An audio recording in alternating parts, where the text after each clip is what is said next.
Hello everyone, welcome back to PC Species. Today we are going to discuss something that can save Nvidia, that can redeem Nvidia. We're talking about the RTX 5060 series. Now the specifications have been speculated on videocards.com from where I got my information from. So I'll link them below, you can check them out. But the RTX 50 series so far has been mostly a shit show. The ROP is missing, the power connectors melting, no stocks, sky high prices, all of that. But Nvidia still has a chance to redeem themselves with the 5060 series of cards, and there's a reason for that. You see, the 90s, the 80s, the 70 Ti's and 70s. So out of them, the 70 Ti's and 70 can be considered mid-range cards, but when they cost around 75,000 to a lakh rupees, they are not really mid-range cards. And historically, the 60 series of cards has been the best seller for Nvidia, and they are the ones adopted by most of the people. In fact, I myself am running a 3060 Ti and my friend here is running a 4060 Ti. So that is why this series, the 60 series of cards, is going to be really important for Nvidia, because in a lot of markets I've read AMD is outselling Nvidia. Now that can also be because of the stocks of Nvidia, but even then they really have to do something in order to reverse their fortunes with the RTX 50 series. So we'll discuss the 5060 series of cards and we'll start with the specifications. Before that, the 4060 Ti, the story with the 5060 Ti is going to be the same as the 4060 Ti. They are going to be two variants, 8 gigabytes and 16 gigabytes. Now, I'm not really sure why they do that, because this just creates unnecessary segmentation. But I mean, to each their own. If they're doing that, then it is fine. So we'll start with comparing the specifications. In terms of CUDA cores, from 4060 to 5060 Ti, we are going from 4352 to 4608. Now, this, to be honest, is a very mediocre jump, and based on this, the performance usually scales with the number of cores. So I do not think the 5060 Ti is going to offer a lot over the 4060 Ti, but there's a saving grace. 4060 Ti used GDDR6 memory, and the 5060 Ti is going to go with GDDR7. Now that has resulted in an improvement in the memory clock from 18 gigabytes per second to 28 gigabytes per second. And the memory bandwidth has gone from 288 gigabytes per second to 448 gigabytes per second. The memory bus width, it remains the same at 128 bit, and the power consumption, it has gone up from 165 watts to 180 watts. Now that's an increment of around 15 watts, which is in line with the increment in the CUDA cores. Now we discuss the 5060 Ti 8GB variant. Everything remains the same. The number of CUDA cores, the bus width, the bus speed, all of that. Now between these cards, the 5060 Ti 8GB and the 4060 Ti 8GB, everything remains the same. 5060 Ti has the same specs as the 5060 Ti 16 gigs, except it has 8 gigabytes of video memory. But then again, from 8GB GDDR6 on the 4060 Ti to 8GB GDDR7 on the 5060 Ti. This is the improvement that we have. Now, the power consumption, again, for the 4060 Ti 8GB and 16GB, it was quoted to be 165. So there's no reason to believe that the difference between the 5060 Ti 8GB and 5060 Ti 16GB is going to be a lot. So I've just written 180 watts here. But we'll see more of that once these cards are actually launched. Now let us move on to the cheapest one in the stack, the 5060. So compared to the 4060, the CUDA core count has gone up from 3072 to 3840.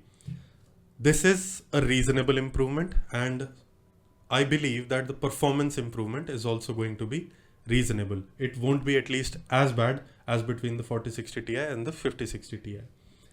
The same thing with the memory, 8 gigs of GDDR6 to 8 gigs of GDDR7 on the 5060. I've also heard rumors that Nvidia might go with a 12GB video memory for the RTX 5060, which is going to be a good thing if it comes out to be true. Alright, so memory clock from 17 Gbps to 28, the memory bandwidth from 272 Gbps to 448, and the bus width remains the same at 128 bit.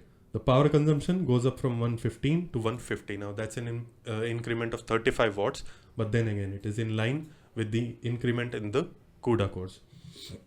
Now, there's one thing that I want to talk about. There was a reason why a lot of people did not like the 4060 and the 4060 Ti. So what happens is when you have your motherboard and there's the PCI Express slot, it can either be X16, X8, X4, X1, right? So you plug your graphics card in the X16 slot, the one at the top, and all is good to go. But there's a different story. Even on the graphics card, the number of lanes can be different. So most of the cards use a 16 lane interface, but 4060 and 4060 Ti used only 8 lanes, and this was limited by the graphics card board, not your motherboard, not the slot that you were plugging it in. So this artificially limits the data transfer between the CPU and the GPU, and this obviously results in slower performance. So I believe that Nvidia should not go that route with the RTX 5060 Ti and the 5060. Now there's another thing that they have to take care of, and this time they really have to nail it, and that is pricing. Now pricing is also impacted by availability, so that is something that they'll have to take care of. But if we want to discuss pricing, let's jump off from here. So 4060 Ti 16 gigs was launched at 51,000 rupees. That is a little too high in my opinion. The RTX 5060 Ti has to be launched under 50,000, and I'm talking about MSRP here. If it comes around 46 to 47,000, that would be really, really good. So what happens is that you're not going to get your hands on a lot of MSRP cards. So what you rely on are sort of non-OC mid-range cards from AIBs. So Ventus from MSI, Windforce from Gigabyte, or Prime or Dual from Asus. So these are the cards that you rely on in terms of, stocks. So if the MSRP is around 46, 47,000 rupees, these sort of cards can be had for around 50 or lower. And that would make the 5060 Ti 16 gigs a decent value. The same thing with the 5060 Ti 8 gigs. So the 4060 Ti 8 gigs was launched at 41,000 rupees. Again, a little too high. So the 5060 Ti 8GB has to be under 40,000. And again, around 36 to 37,000, it would do all right for MSRP, so that the widely available cards do not cross the 40,000 mark. Same thing with the 4060 and 5060. The 4060 was launched at 31,000, which was okay. But the 5060 Ti, in order to offer better value, has to be under 30,000. Around 28,000 would be a good price, so that the widely available cards such as the Ventus, blah blah blah, can be had for around 30 to 31,000, which would make them a decent value. And Nvidia really has to consider this, because RDNA 4 has performed really well. The 9070 XT and 9070 are doing really well, and in terms of pricing as well, they've been able to undercut Nvidia significantly. So AMD is also planning 9060 XT and 9060. So Nvidia already knows that they are going to have a lot of competition in that space. So they really have to price these cards really well in order for them to perform all right in the market, at least when compared to the other RTX 50 series cards.